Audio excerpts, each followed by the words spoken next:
কীর্তনকে যত গভীরভাবে বুঝবেন, আপনি অমানুষ থেকে মানুষ হয়ে যাবেন যদি বুঝতে পারেন। কেননা সেই ক্ষমতা আর সেই বৈশিষ্ট্য কীর্তনের মধ্যে আছে। কিন্তু আমরা এখনকার দিনে সেভাবে তো কীর্তন শুনি না, আর সেভাবে কীর্তন বুঝিও না।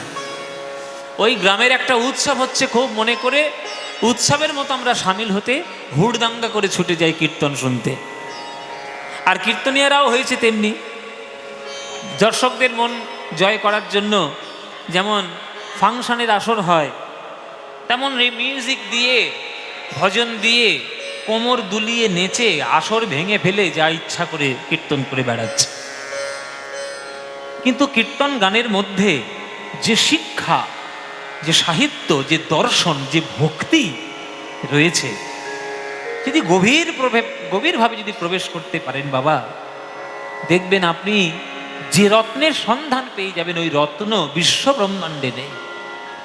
আর এই রত্নের সন্ধান দিয়ে গেছেন আমার গৌরাঙ্গ মহাপ্রভু।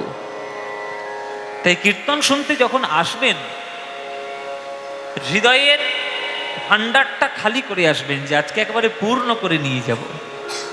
কিছু শুনবো, কিছু জানবো, কিছু পাবো, কিছু বুঝবো, ভগবানকে পাওয়ার রাস্তাটা আরো একটু অগ্রসর করে নেব।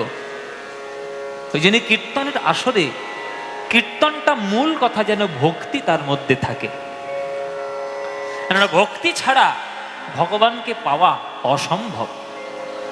ভক্তি আর প্রেম, এই দুটো যদি কোনো জীবের হৃদয়ের মধ্যে না থাকে, তার জীবনে ভগবান লাভ করা সম্ভব নয়, কোনোদিনই পাবে না।